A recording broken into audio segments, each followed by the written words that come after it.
Hi, everyone. Welcome to the Earthdawn Survival Guide, a podcast for novices and masters alike. I'm Dan, and my co-host is the Earthdawn Online developer, Josh Harris. Hi, how are you? First time. This is going to work really well, I can tell. He's using arcane mutterings already. It's amazing. Yeah, there we go. So on this podcast, we'll be discussing all things Earthdawn, both magical and mechanical, as Josh just pointed out, the arcane mutterings. So we'll go from there. One of the things that we're hoping to do here is provide not only a primer for new people, but also do a little bit of a deep dive in some places for the more experienced folks.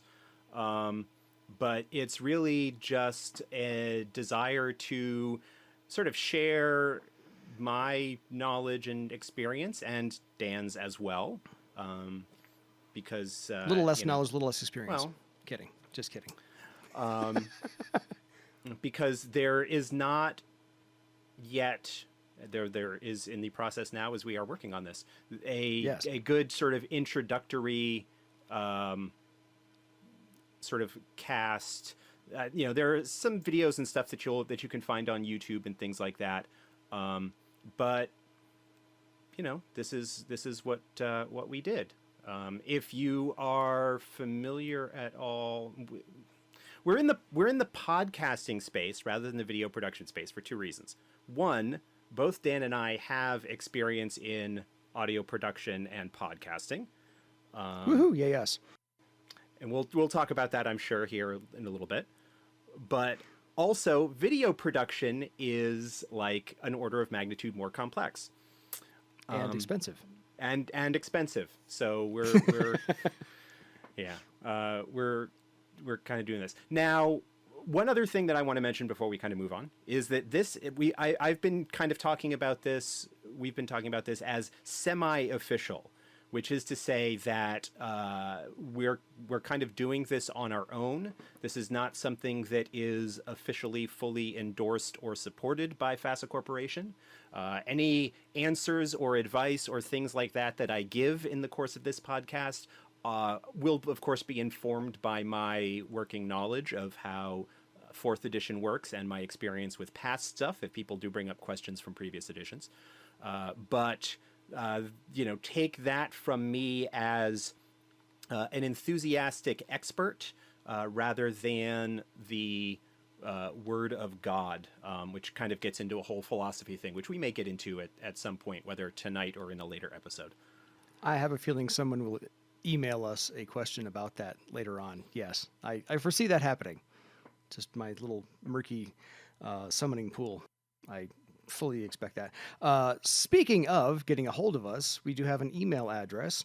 Contact us at edsgpodcast@gmail.com, and we'll go from there. So otherwise, I'm going to play host for just a quick second and treat Josh as my interview guest, like a late night talk show. So let's kind of go over our personal history with Earthdawn itself. Do you remember your introduction to the game or your first appearance of the game when it struck you to pick it off the shelf? Yes, I've told this story in other places, but my first non-Dungeons and Dragons role-playing game, because I played D&D for many, many years. I started playing with the old red box basic Dungeons and Dragons set, the one from the early 80s, edited by Frank Menser. Wow. So yeah, like going back to, I think I was like 9 or 10 when I was first introduced to it, and played that, and largely like the basic expert companion era of Dungeons and Dragons. I had some of the advanced D&D books, but we basically played the basic expert set all the time. For Christmas, I want to say my senior year of high school, pretty sure it would have been my senior year of high school, which would have been Christmas of '92, I got the hardback Shadowrun 2nd edition as a present from an aunt. So that was my first non-Dungeons and Dragons game that I actually had. I had sort of experienced, like I knew about other games that were out there and stuff, but Shadowrun Second was my first non D&D game, and Cyberpunk, but it mixed that like magic and tech, and it was really, really cool. I So agree. I played a little bit of that my senior year of high school, ran a couple of like basic stuff with some friends from high school and kind of in that summer. And then I graduated and did a brief stint at college, which I never finished. I only did about a year. But this would have been 93, and the school had internet access, which was something that was brand new to me at the time. And as part of that, joined a couple of Shadowrun email lists, news groups like Rec Arts, role playing. Like so old people know what I'm talking about. But like this is back in the early days. But I went to a tech school, and so there was a computer lab in each of the dorms, and like my own email address and all that sort of stuff, which was all sort of brand new to me, and got into sort of the Shadowrun online community as a result. And in the discussion of that, of course, people who are familiar with their Earthdawn history will recognize 1993 was the year that Earthdawn was released at Gen Con. And so there was discussion on the Shadowrun email lists about this new game and how it had some interesting similarities and apparent connections. And this was before a lot of that stuff really started to get fleshed out in later years in Shadowrun supplements and stuff. But I had heard about this, and it seemed kind of interesting. And then a little bit before Christmas of that year, I went with some friends to the local mall, and we stopped by. Pretty sure it would have been a Walden Books, maybe a B. Dalton. I think it would have been a Walden Books. Again, so. Yes. to date myself tremendously. And in like a cardboard stand-up display near the front of the store, they actually had like an Earthdawn like merchandising display with books in it. And so I was like, oh, wait, this is that game that people were talking about. And so I picked up the first edition hardcover. Nice. So that was my first exposure to it, and read it and went, wow, this is really kind of interesting. I also picked up right around that same time, I think it was in the campus bookstore at school, was the first Earthdawn novel, The Longing Ring, by Chris Kubasik. And I don't actually remember which I picked up first, whether I picked up the novel first because it was in the campus bookstore and I would have seen it earlier, or whether I picked up the rule book first, but I got them roughly around the same time. And basically kind of went on from there. I didn't get a chance to run anything with it. I tried getting like a couple of people to give it a try. I remember loaning the book to somebody I did theater with, and he made a character and that sort of thing, but we never actually played. And I didn't get to start playing until actually a couple of years later, when I started running for the people that I was rooming with at the time once I had moved up to Maine. So that's my introduction, and Fair. the rest, as they say, is history, because it Legendary happened in history, the past, almost. and that is, of course, the very definition of history. Exactly. How about you? Mine is not very dissimilar than that, honestly enough. I had not played role-playing games at all until I got into college, and I did 2 years, so not any better than you. I was introduced to it by a friend of mine who also was running Shadowrun, and that was my very first introductory game of any kind. So I've never played D&D to that point, and he introduced me to Shadowrun. I liked it. I made characters. I took over running the game from him. I ran it on the fly. Oftentimes after college, the classes got out, we just met in the common area in the lunchroom and played there for 2 or 3 hours, and then I got a lift home. And then we always, every other Wednesday, went to the comic book store, which was in a really big mall. And on the way down to the comic book store, we'd always pass It's Your Move, the game store. And I remember walking in there with my friend, who's like, yeah, something new came out. Let's go take a look at it. We were looking for Shadowrun books in It's Your Move. because they occasionally stock them there. And same as you, on the cash register counter was this cardboard standee of the hardback Earthdawn book. They had 4 copies in stock. I had already blown my money on all the comics I bought that week, so he picked up the game. He picked up the Earthdawn book on my recommendation that it looked really, really cool. And I didn't want to get involved in D&D ever because there was far too much to read up on to get caught up with everybody else. Yeah, so I said, oh, look, we can get in on the ground floor of this game. This is the first and only book. Let's get this one and play this instead. And he bought it. It was the only convincing argument I've ever made to this person. And so he picked it up in hardcover, and that was May. I distinctly remember it being May because school was almost out. So we figured we played over the summer a little bit. And then when the soft cover came out, I saved up some money for it, and I got the soft cover, I think that fall? Right around Christmas as well, something along those lines. So you probably like got first exposed the hardcover probably 94, it sounds like. Or maybe even a little bit later than that. So yeah, we would play Shadowrun, and during the downtime or dinner time, I'd read the Earthdawn book and loved it more and more the more I got to read it. So when I finally got my own copy in softcover, I highlighted the crap out of that thing. So yeah, that was my introduction to the game as well. I just loved the entire setting, and because the one thing that always bugged me about D&D is my friends loaned me the player's guide, and there was no story there. It was just stats. I didn't know where anything took place. I didn't have a city or a town or a map to go with. It was just, here's how to make a character. Great. Am I in this nether world? I didn't understand. So when Earthdawn laid out, here's the story, and here's the reason for all these things existing, and here's how your dice work, and here's why they work, and it's a mathematical progression formula. I'm like, oh, this makes sense. You put me in a place that I can be, and you tell me how to make a character, and we can exist there, and that was it for me. So I've been trying to play this game for the last 25, 26 years, but it sat on my shelf for a while because I couldn't get anyone else to run the game. So I finally had to cave in, and I think in the late 90s, we were playing a very high-tech game, charts out the wazoo and dice out the wazoo as well. And my friends are like, I really just miss good old-fashioned simple fantasy swords and so forth. And I'm like, do I have the game for you? Let's do this one. And I picked up a pre-gen adventure out of the ether, I think off the internet as well, and then read that, prepared to run it, read the books all over again, made characters for everybody, and we went from there. And we've been playing it off and on ever since late 1999, 2000, somewhere in there. So, yeah. So that's my history with the game. I picked it up. I told my friend to pick it up. He did, and then I've been on it ever since because it just has. It feels like if I were to write a fantasy game, this would be the one I would write.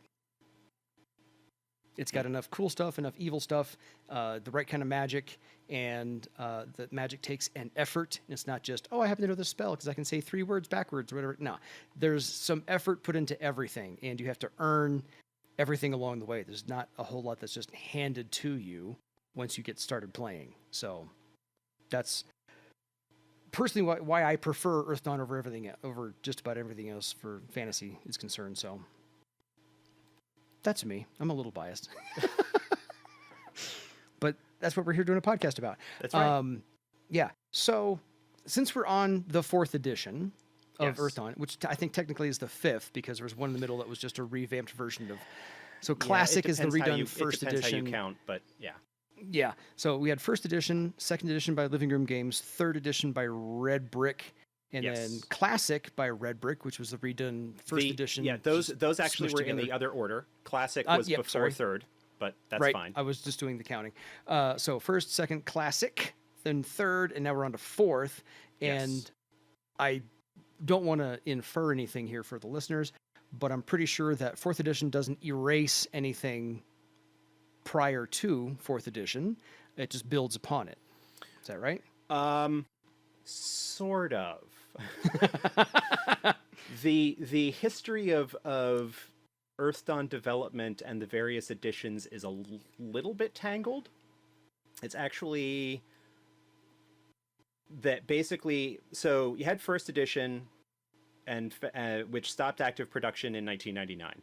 Living Room Right. Games got a license within a year or two after that to produce second edition, and they produced a few books for the line. While they were still licensees and producing material, Red Brick got a license and started producing Classic. So those two editions are sort of like different. Like if anybody's familiar with software development, it's like different forks of the same program. Gotcha. And so they were sort of contiguous.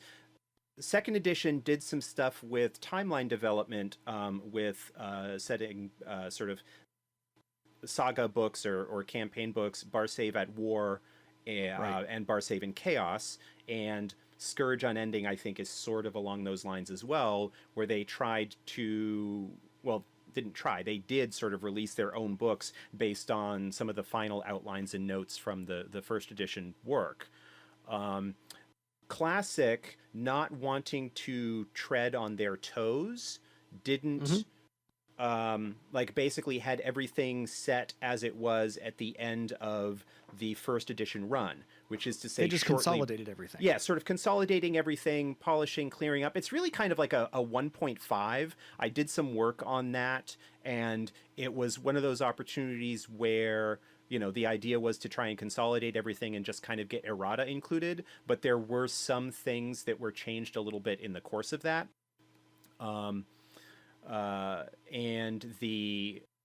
So that was kind of the situation there, but Classic kind of left everything as of the pre-Second War status of the timeline.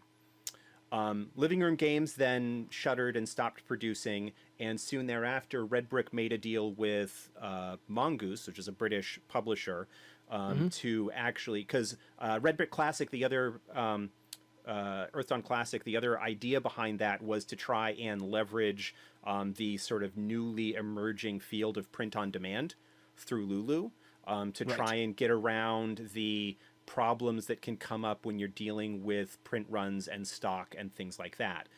That the books would be collated and then they would be sort of Warehoused. You know, yeah, they wouldn't need to be kept anywhere. People would order them from Lulu, was where they were done originally, and it was, I think, an idea that was maybe slightly before its time because the technology wasn't quite there yet or something like that. But also I think part of the issue was that the classic books were just massive. The Player's Compendium and the Game Master's Compendium, which were sort of the two core books for that, which took everything from the rules, each are like almost 600 pages, and that's the like 8.5 by 11 size. There is an absolute... They are doorstops in every sense of the word. They're tomes. They're gargantuan. They are back killers. But then, so Living Room Games shuttered. Red Brick made a deal with Mongoose to basically where Mongoose would do the printing and the warehousing and the fulfillment of actual print product. The idea being to try and get the game back into game stores, into brick and mortar stores, and to make it available. And in the course of doing that, basically switched over to third edition to incorporate some of the design thoughts and changes and things that had been kind of teased around. And also at that point, because Red Brick or Living Room Games second edition was no longer extant. And so Red Brick did third edition and did a few books on that. A couple, you know, they did the Kratos book. They did Kratos Adventures. They did some other stuff. A lot of what third edition did was kind of update and reprint older material. And then for various reasons that aren't worth going into, Red Brick basically shuttered, and the Earthdawn license was at that point kind of brought back in-house with a fully owned subsidiary of FASA Corp called FASA Games, and basically said, okay, we're going to, you know, the production of Earthdawn material is going to be sort of brought back in-house. And it is sort of at that point that I re-enter the story after having been involved peripherally in playtesting and offering consultation on second edition as well as classic, and a little bit on third, but my kids were young and so forth, and so I kind of backed away. But they were older, and so I came in, and basically I was the one that decided, in order to make a clean break from the drama that was the end of the Red Brick era, to make fourth edition, and really take the opportunity to do some not huge but significant mechanical overhauls, try some things out, to kind of update the game engine in some respects, but also to get past the several years hanging of just before the Second War kind of situation, and just bit the bullet and said, well, we're going to advance the timeline, 6 or 7 years. The Second War will have happened. We're going to have the game set in the aftermath of that with a new status quo and move forward from there. So in the point of this long history, aside from maybe people are interested in it, but is to say that there are things that were done in second edition by Living Room Games, which is the Barsavit War and Yes. the Barsavin Chaos and Scourge Unending. Some of the events that happened in those also sort of happened in the what is now the background of fourth edition. They did not necessarily happen the same way, but the further from that that war timeline that you stray, the more that things differ. The war itself being based on a reasonably fleshed out outline, that was sort of in early development when the game was first edition was shuttered, and then everything kind of going beyond that came from less and less notes and ideas and more fluffy kind of just ideas scattered on various sources. That's okay. So people who are familiar with the war from second edition and who read the history chapter in the fourth edition GM's guide will see many similarities, but there are some things that I changed, deliberately so, for various reasons. That's okay. So, I think one of the beautiful things about Earthdawn is that it's all written from a first-person perspective. A lot of it is, yeah.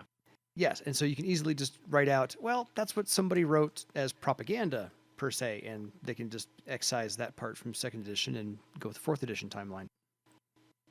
Right. Maybe. Yeah. As a thought. Yeah. I mean, people can do that. And that's fine. Again, sort of getting back to what I was saying earlier, where I'm talking as an enthusiastic expert on the subject and not trying to dictate how people run their games or decide what happens at their table. Sort of once you buy the books and you start running your game, even if you're running it based on officially published adventures or hooks or ideas or stuff that are in books that we release, at that point it's yours, and you can change, fold, spindle, mutilate, alter, whatever, in the way that you think best works for you and your table and the story that you want to tell. And my goal whenever I try to answer questions is to really offer some insight into why, especially when it comes to mechanics, but also from a storytelling point of view, is to offer some insight as to why the choices, the decisions were made that were made. Yes. And, at that point say, with this understanding, feel free. And I also, one of the things I like to do when people are looking for advice or suggestions, especially if it's something that hasn't been fleshed out a lot, is to say, well, here's one way you can do it and it would have this effect, and here's another way. I am really kind of a designer in that sense, that I like to look at the consequences of what certain decisions are, and the integration of rules and setting in Earthdawn kind of makes that ideal. There are things that we have done in the development of fourth edition rules where some things were chosen simply because they, well, not simply, but in part because they imply certain things about the setting, or if you take it to its logical conclusion, there are, like, if we allowed something, it would have a much greater effect on the setting as it has been presented so far. Yes. And that can those are the sorts of things that we need to watch out for when we are preparing the game for broader public consumption. People can do different things in their home game because they don't necessarily need to think as broadly about the consequences for further products down the road, or things, making like totally wacky, out there, unbalanced, off the wall craziness. Yes. So we always have to have, I can't say always have to have more product, but always have to think about more of the future as far as the continuing the line of Earthdawn itself, because it's had its stops and its starts. And we'd like it, us fans, enthusiastic fans, yourself and myself, and everybody else who's listening, all 12 of you, to continue to buy all these other things that are coming down the pike. So, yeah, we're all for that. So let me ask you this. Do you think Earthdawn was influential to other games at the time it came out, or even the time it shuttered? Because my question is based upon this, where I did end up playing a couple of second edition D&D things, and then they revamped D&D mechanics and brought out third edition. Yes. And my friends picked it up, and I looked at it and said, "Oh, look at this! It's Earthdawn Light." They incorporated a whole slew of mechanics that Earthdawn had, and it's been wildly popular ever since, to my knowledge. So I looked at that, and then I also picked up a game a couple of years ago, the Cortex Rules, which also uses the exact same kind of mechanics, which is similar. If you're not very good at something, you have a D2. They actually had a D2 in there. Then you get better, you go to a D4, you get better, you go to a D6, and so forth and so on. You stop at a D12 and then add those as you go on. So you have a D4, you have D2, D12, D4, D12, D6, D12, and so forth, when you finally get really, really good at something as you go on. So, but I looked at those two games alone and said, these are influenced by Earthdawn. Yeah, I actually came across a blog the other day that had actually done a little bit of, I guess, history diving research into the step type mechanics, of which Earthdawn is one. Savage Worlds, Cortex, Deadlands, like those games that have different die types that kind of scale up or down as your character is more or less skilled. And while Earthdawn was not the first to use that mechanic, it was certainly one of the first. It was one of the pioneers in that regard. And you can see in the wake of Earthdawn in the latter part of the 90s is when you get Deadlands, which grew into Savage Worlds, Cortex, which sort of originally came out in the first version of the Firefly role-playing game, which I think was called the Serenity role-playing game at the time because of licensing, because it was tied to the movie license and not the TV license. Property licensing is bizarre stuff, man. We could do a whole series on that. But was also then parlayed that same system into, I think, Smallville and the Leverage role-playing game, and there was a Marvel superhero game that used a Cortex system. And so forth. So, and those were all sort of into the 2000s. But there were even so there was a lot of influence there, and a lot of people that were working on the same kind of ideas, and maybe because the actual sort of design industry space is kind of small and everybody sort of knows each other, if not personally, by reputation, and we all kind of look at each other's stuff and say, oh, that's cool. And things like that, is that you get a lot of similar concepts that will kind of crop up at the same time, because people sit around at Gen Con after the dealer's hall closes and drink and talk and stuff. And good times had by all. Yeah. And so you'll end up with, even if with the D20 Dungeons and Dragons, the third edition in the early 2000s, had a lot of...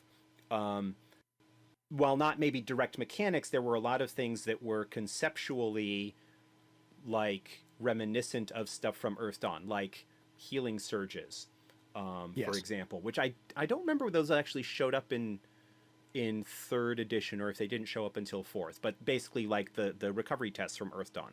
Other games had similar ideas. I know the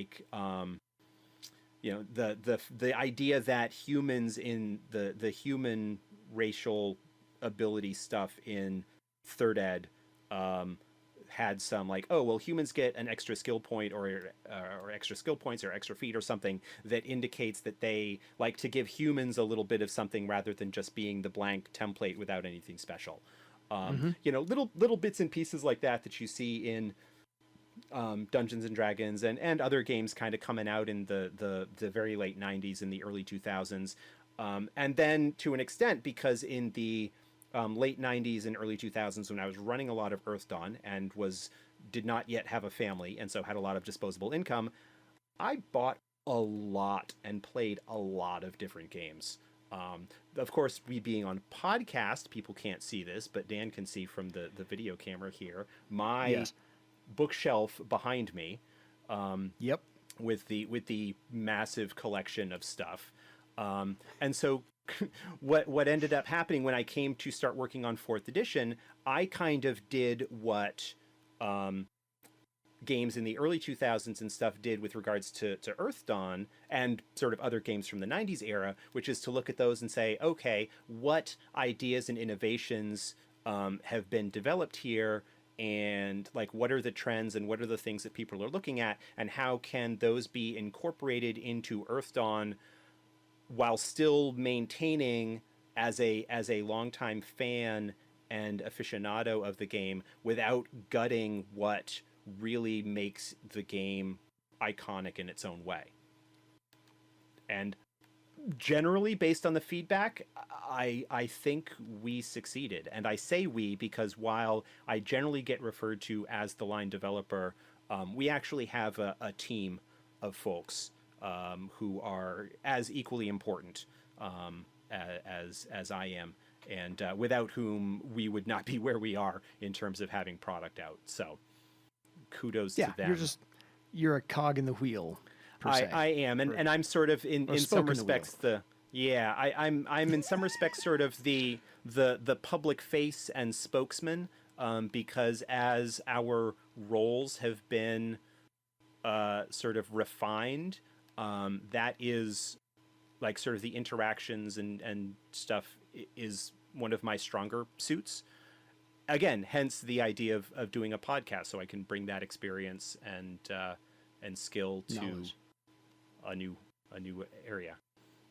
Absolutely, I'm all for it. So since you have run Earthdawn Adventures, and I have as well, I will admit right off the bat, I've not written anything from whole cloth myself, because right about the time we picked it back up again, I started a family, so my time was incredibly limited. So I just said, I'll run all the pre-gens, and if there's any holes in them, I'll fix them when I get there, and we'll go from there. So I've run a lot of the pre-gen adventures. I've run things from the Earthdawn Journal, things I found online. I've run the ones that FOSSA put out, Living Room Games put out, so forth. Which have you done more of? Created from whole cloth, or the pre-gens? I have run most of the stuff that was officially released by FASA. I did not end up running all of Blades, which I kind of feel bad about. The game that I was running that was revolving around that storyline sort of fell apart before we could finish that, although that is kind of an epic, like, multi-part adventure. We did kind of run the first few parts of that. But I have run at least once, and some of them multiple times, at least everything originally put out by FASA. I ran several of the stuff from the journal, the issues of the journal that I could get at the time. eBay is wonderful for that. Yeah. I don't even need that now, because being part of the company, we have all of the old archived stuff. So nice. At least in PDF, I've got everything. And I think Living Room Games only put out like one official adventure, and I never ran that. I did run several of the adventures. It was Path of Deception. Yeah. Yes. I think that was the name of it. Yeah. I did run, I think, most of the adventures that were put out by Red Brick, including like the little, they called them shards. I ran most of those. The other thing that I did, is that now, while I did write some of my own story arcs and adventures, a lot of what I did, especially in my earlier days of running the game, was basically crib from published adventures from D&D. I would take those adventures and I would rework them and recast them within an Earthdawn framework, because obviously the setting assumptions of, say, the Forgotten Realms are very different. And so I would need to like sort of take the basic plot idea and structure and but rework it for an Earthdawn context. And I did a lot of that. Which, you know, that's cool. Like one of my GMing mottos is beg, borrow, and steal. Like, original ideas and stuff like that are fantastic, but when you're trying to run a weekly game and you've got life and stuff, you know, sometimes at the last minute when you're trying to come up with an adventure, you basically recast Romeo and Juliet as a struggle between feuding orc tribes and make it a romantic comedy. Yes, I'm okay with that. I have, and I say that because I have actually done that. There's an adventure. I actually ran it for my own home table and then ran a revised version at Gen Con one year as the adventure that I brought. I have Did anybody actually catch on? Oh yeah. Oh, because I was blatant about it. I was like, the name of the adventure in the Gen Con program was, I think, A Tale of Two Houses. And then I think was what I called it. I think I called it A Tale of Two Houses. So the title wasn't a giveaway, but the description of the adventure, because in the Gen Con catalog, when you like submit your adventure, you have to have a short paragraph description. And basically it was the opening lines from Romeo and Juliet. Just basically recast, like, it's in Werchaws that we set our scene, two houses. Oh no, the name of the adventure was Alike in Dignity, because that was a line from Two Houses Alike in Dignity, you know, blah, blah, blah. And so, you know, basically anybody who had at least a little bit of Shakespearean background would pick up on that. And then it kind of like, you know, went on from there as the adventure unfolded, that you clearly had these two feuding houses, and the kids were, you know, clearly running off together, but instead of having it be a tragedy, I decided to cast it as a comedy. That works. It's more entertaining that way. Yeah, I think personally. I mean, you can do tragedy, but one of the things that I like to do with, especially like one shots and stuff that I run, is to play against type, or to shake up expectations a little bit. I agree. And Earthdawn is a dark game. It's a sort of, it can very easily stray into horror genre, which is fantastic. I think it's phenomenal, but I also like playing around with some more lighthearted stuff and doing things that, you know, kind of go against type in that regard. And I think, you know, running a romantic comedy is definitely one of those sorts of things. Well, when one of the main talents you get to use is called avoid blow, insert your own jokes here, all the rest of us have, then by all means you need to find the humor in some cases. And I have as well. My absolute favorite introductory game to run for anybody else who wants to play this as just let's see what this is about, or I convinced them, sit down and play this one for a while, ignore your other game, try this out, it was originally called A Search for Wisdom, and it was in the Earthdawn Journal, number 2. They redid it as a shard for third. Third edition. Classic or third, yeah. Yeah, and they renamed it to Runevir's Tomb. Runevir's Tomb. I have run that probably 4 or 5 times. I've run that at least 5.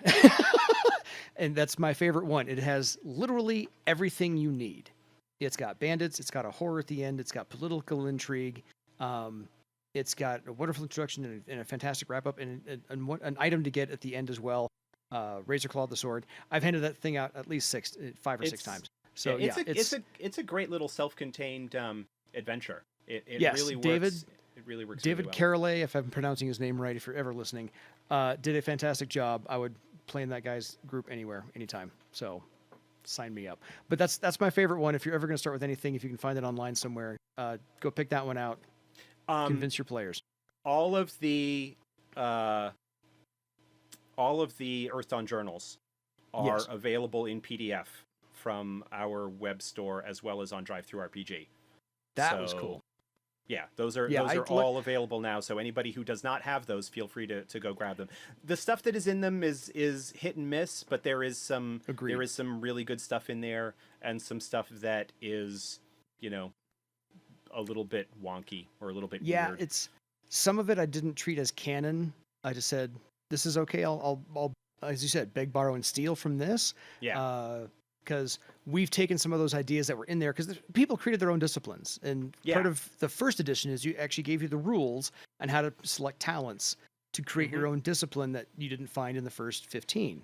And even really the first 13 were in the first book, and they put 2 out later, the Air Sailor and the Scout. So it became the first 15. And a couple of those I looked at and said, this is a great idea. You put the talents in the wrong places.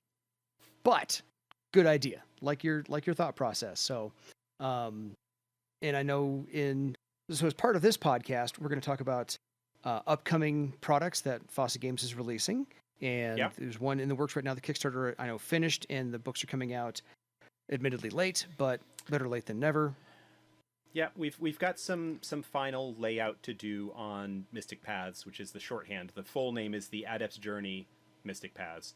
But the Mystic Paths book, doing some final layout to kind of get that all up and ready to go. And we're hoping, knock on wood, that the PDF release will be out. We're recording this here the first week of October.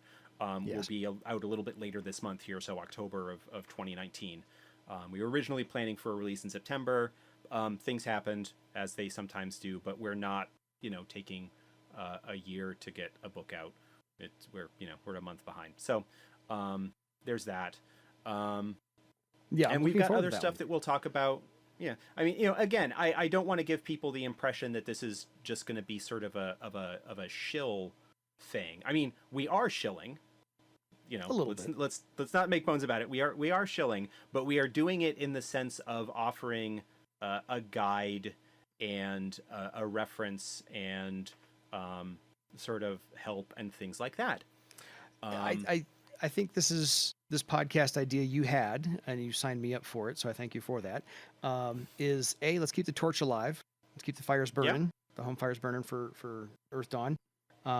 B, let's see if we can sell some stuff and hook people onto this game. Because C, I remember the forums many, many years ago where people are like, I'm in a town, I can't find anyone to play this game with me. I've tried.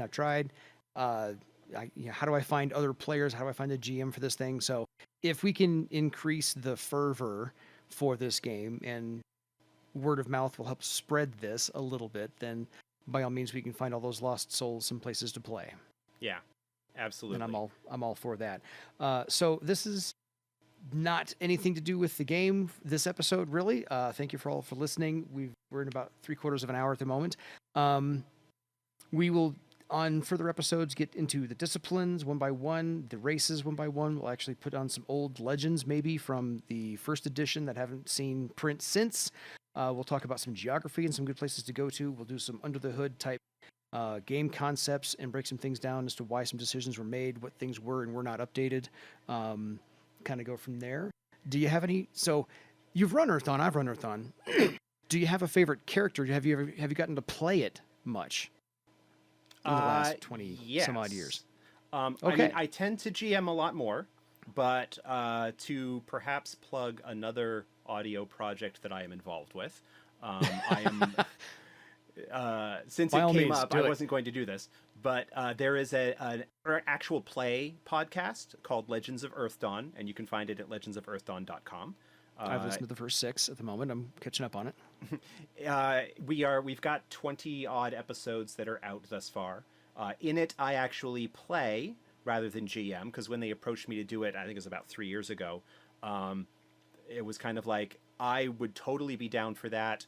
But I don't have a lot of free time because the team wasn't really built for things at that point, and I didn't have a lot of free time. But it was like, I will be able to do one night a month to play for 4 hours or so, and then like let other people handle the rest of the audio production, and I will kind of come on and bring my expertise as an experienced player. We've got a couple of experienced folks and then several new ones, but I play Virag, a troll neithermancer, who just as of our playing, though the released episodes are not at that point yet, as of playing right now, just reached 6th circle. And so we are really now getting into what I think is the real, like, high point meat of the mechanics of the game, where you've got a really nice suite of abilities and stuff like that. And it's a 4th edition live. It is play, yes, it is a live is a play. 4th edition game. It is using the current edition. Okay. It is hosted and sort of part of the Shadowcasters network. So if people are Shadowrun fans and there's like a bunch of audio podcasts associated with that, it's part of that crew of folks. And several of the people on the show with me are veteran Shadowcasters. So it's a lot of fun. I have a lot of fun playing in it. The people who are in it as well are all tremendously enjoyable. Yeah, I mean, I know that, like, I actually heard from someone the other day who is really happy that it's going. Their only complaint is that episodes don't come out quickly enough. Fair enough. Yeah, I've like I said, I'm into the first 6 so far, just listening to everything, and I'm enjoying it just because I've learned things in between the combat scenarios. I'm like, yeah, combat left and right all over the place. Let's go. New talents here. People are discovering how the dice work, and people are discovering how karma works, and the downtime between. I think the episode I just listened to, your Nethermancer went in and found a teacher. Oh yeah, I had that long role-playing session with the teacher Yes. in the floating city, I think it was. Yes, you're correct. And so I loved all of that just for the character interactions, and apparently your troll sounds a little bit Irish when you talk in character. So my troll is, in addition, is female. Mm-hmm. And so one of the things that I do is to really clearly distinguish between when I'm talking as me and when I'm talking in character, is I try and pitch my voice up and put on an accent to make it very clear when I'm speaking as Virag as opposed to otherwise. I mean, the advantage, being a troll is that you're 8 feet tall, and I think even female trolls probably have a little bit of Deeper, a lower huskier voice. Yeah. A little bit of a huskier voice. But yeah, I do put on an accent, and it is kind of a little bit all over the map. It's okay. And I've been like, okay, if something, passions forbid, happens to her, what would my next character be, and what voice would I put on for them? And I think I would almost certainly play it to Scrang. Yes. Though I haven't decided on a discipline, in part because our group is pretty well rounded. I'm thinking that I might go with like a French accent. Ha ha. Yes, because I actually kind of can speak a little bit of French, and so putting on that voice would be a little bit easier. But anyway, that's fair. all. I would not want something to happen to Virag, because Virag has largely ended up as the leader of the group, and I'm not sure what would happen if somebody else were ostensibly in charge. I predict chaos. As if there isn't enough chaos in that group as it is. I've heard everybody else in that group, and I agree with you. There would be mass chaos ensuing in dogs and cats living together in mass hysteria. I have done more GMing the game than I have playing the game, and at the moment I'm trying to dust off a character I started with 20 years ago that hasn't seen the light of day since then, and it's an obsidian weaponsmith. But the most fun I've had playing has been with a dwarf thief who doesn't steal for himself. He steals because it's the right thing to do, and he steals for everybody else. So he doesn't keep his misbegotten gains. He's like, oh, somebody took that from you? Right, I'll go get it back. And then he just goes and gets it and brings it back. Kind of a Robin Hood thing. More or less something. He just sees the balance, the scales of justice always need to be balanced. And so he's like, this is a wrong thing. I'll go try and correct it. But he does have one edict, which is he does not touch dead things. So he does not loot dead bodies. which is, I know, completely antithetical to every other rogue or thief out there in other games, but my guy just does not touch dead things. And so I find fun in that someone else has to go loot the body. I'll kill him, but someone else has to go loot him. I'll rob him if you're alive, but as soon as you're dead, I don't care. So just one of those little role-playing tidbits I like to throw in with my characters as well. Other than that, anything else you want to bring up on the introductory episode of the Survival Guide? No, I think we're good. Our plans are right now, as we had sort of been discussing things, is to release an episode every 2 weeks. Depending on how quickly we actually end up producing content, that may change. But every 2 weeks right now seemed like a good start, rather than trying to overwhelm ourselves. As we try the and holidays are figure coming out. up. Yeah, this well, there's that as well. This episode has been a little bit more sort of rambly than I think we want to be in the future. We've got some sort of rough outlines in place for the next few episodes. The next one coming up is our sort of unofficial title for it is game concepts, where we're going to kind of talk about the really like broad strokes of things before we start diving into a little bit more detail. We're shooting for ideally like 30 to 40 minutes an episode, depending on the content and what gets included. Because I think it's easier for people to listen to shorter episodes. And it might be that if our recording ends up being a little bit longer, we might end up doing it where we will like break up one night of recording and have that be 2 weeks worth or something like that. A lot of what we're doing here is we're kind of still figuring out exactly. We've got a good starting point, and based on feedback, assuming that we get any, we will, we might make shifts, and some of the plans that we have, we might move something up if we get a good question about a certain topic, or things like that. So he mentioned the email address before. We're at the end of the episode, so we might as well mention it again. That's EDSG podcast, as in Earthdawn Survival Guide Podcast @gmail.com. We will we'll have that, and we'll be able to answer questions and have them on the show, or even if you don't want to have it on the show, just want to provide feedback or whatever, that would be great. Absolutely. Of course, you can follow me on various social medias. Primarily Facebook and Twitter are sort of the two ones that I hang out the most on. And of course, there's the official FASA Games Facebook page as well, where news and updates and links to blog posts and things like that happen. There's official FASA Discord server. There is the FASA Games website, which has forums that blogs are, and the blogs, and it's got sort of old style forums as well that are active here and there.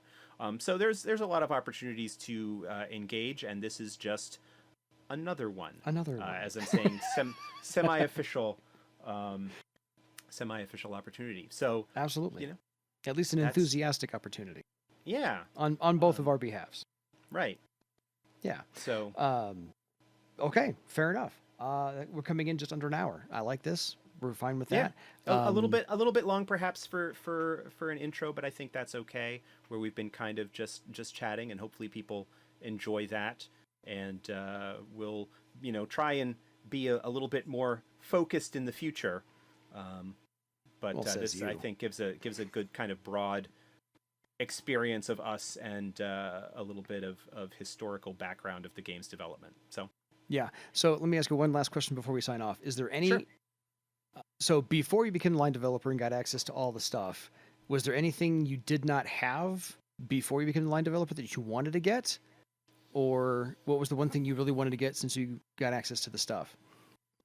Was it like a box that you didn't ever pick up, or some... No, I actually got all of the original first edition materials as it was released, because my local game store, I was running a campaign in the store after hours, but for like some of the regulars that we were playing in the store after hours, and because I was running for them, and it was known that I was a big fan, the store got the new stuff in all the time. So I actually picked up all of the first edition stuff as it was released, basically. The only stuff that I don't have in print at this point are a couple of issues of the journal that just never, the store never got them in. I did not get the print versions of the Cathay books from 3rd edition. Mm-hmm. We can maybe talk about that in some future episode, but I was never as enthusiastically interested in it as some people were. I've got it on PDF now and it's fine, but I never decided to pick it up in print. Fair. I don't think it ever became available, and I wasn't working with Red Brick at the time to sort of get contributor copies. But no, I pretty much have everything. I've even got like multiple copies of the core book, and I have a still wrapped Bar Save box set, in addition to the one that I sort of used, for my regular gaming and whatnot. All the novels. I've even got copies of the the lost novels that were not released in the original FASA run, Life Rock and Scars. I have both of those actually in print.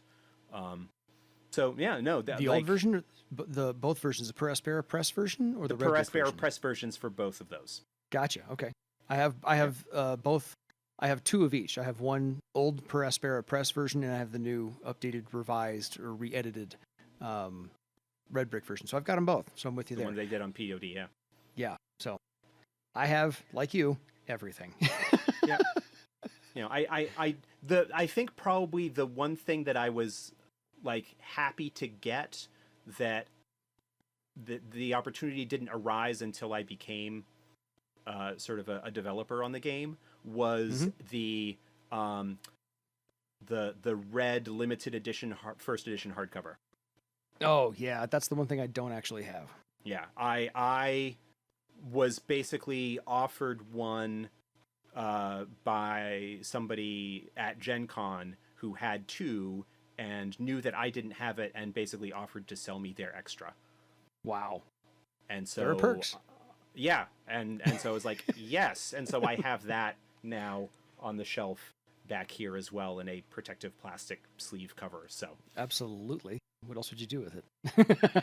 Then keep it in good shape. Fair enough. Josh, thank you for your time. I thank you for keeping the light burning for all of us for Earthdawn, because this game needs wider recognition and more sales, more ads, and all kinds of things to let everybody know it's a better game than most of the ones out there. All right. So other than that, folks, I thank you for listening, being active on the blogs, the forums, reaching out to Josh and or us, mostly Josh, just going to let you know that one now. Otherwise, we will catch you next time. Thank you for listening, and now it's time for you to go make your own legend. Bye, everybody. Good night.